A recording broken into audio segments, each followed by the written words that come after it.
gentlemen, we are back in the 2019 Mustang GT Performance Pack 2. Always got to add that in there just so y'all know. Since I did it on the last car, I might as well do it on this car and go over 5 things that I dislike about the car. Now, there aren't things that made me like say, oh, I'm not buying the car. And some of these things I was aware of ahead of time, but it gets real when you actually own it. So let's hop right into there. Let's get to the elephant in the room. Obviously, everybody knows I bought the manual, and there was a reason I wanted the manual, but at the same time, that's one of the things I don't like about the car.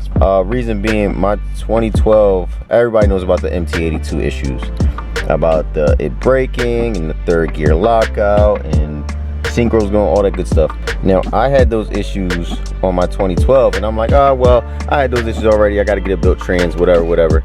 But I had no idea that it had got worse over the years. I thought by this time they would have fixed it.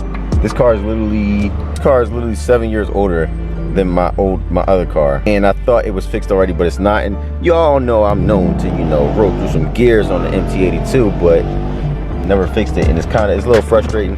And I didn't know it was going to be even more expensive for a built trans than it was on the 2012. I mean, we're in it now, it is what it is, but number one thing so far, they never fixed the transmission issues. Number two, and this is something I kind of knew about, but I didn't think it was that drastic. Obviously I wanted the performance pack because of the better suspension and brakes and everything like that, but I don't know if the camera's doing it justice right now. The brake dust from the Brembo brakes is crazy. This is the front and this is the back, and my wheels are actually dirty right now, but like that's the color they're supposed to be. On the front, these things are completely brown. Like, look at that. Like, that's the effect. That's the swipe from the front, and we'll do a swipe on the back. Look at the difference. This is the brake dust from my rear wheel, this is from the front wheel. Now, again, nitpicky, but just one of those things. Now, the third thing, and this is something I feel like is just not even acceptable. Like, this should not have been like this. First off, this hood's heavy, but I got a GT Premium Performance Pack in here, and I have no hood struts. Like, why does this car come without hood struts? My 2012, again, had hood struts on the Premium. Like, my hand is like burning up right now. My hand's burning up on this hood, and I'm gonna have to get some hood struts. But why wouldn't it come with hood struts? Like, I don't want to use this prop. When I did a track day, I had to pop my hood. Hands were burning, and like my hands are red. Like, you can see my hand is literally red from touching that hood on a hot day. Like, there should be hood straps. I should be able to just pop it up and it stays open. Like, I don't get it for it. Well, what happened there? So the next thing, coming to the interior here, and you can call this nitpicky if you want, and you could say, oh, you could have just added it on. I feel like all the premiums, especially the performance pack, should have came with that nice digital gauge. And if y'all don't know what it looked like, I'm gonna put it on the screen. Don't worry, there's gonna be some videos or some type of examples here.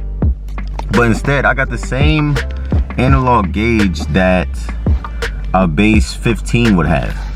Granted, I got the different modes and everything, different drive modes. Like, I do the steering, different steering and the different drive modes, you know, sport, plus, track, all that good stuff. It's still the same gauge as a regular base car. Like, they didn't change anything from this to the base car. Like, it should have been more special. They should have all came with the digital gauge. If you're gonna pay the extra money anyway, which all of us did, and especially if you bought them brand new, to get a premium over a base, why couldn't it have had that nice digital gauge? I don't get it. The fifth thing, and I'm gonna try to get y'all to hear it. I don't know if you'll be able to hear it, but like, when I'm driving, this car only has 13,000 miles on it. For some reason, and outside of this hanging here, when I'm on the highway, it has like a weird rattle coming from here and sometimes from the rear, and it almost sounds like something's loose. And I don't know if y'all can hear it. It's kind of hard. I've heard from some other people that they've had the rattle too, but it could be different spots, and I don't know if it's a quality control thing or what. It almost made me want to pull the panel apart and see what's in there. Like, and I don't know if I don't know if it's a Ford quality control thing or not, but it's annoying. I don't have the music up loud enough, like I'll hear it and it'll get on my nerves.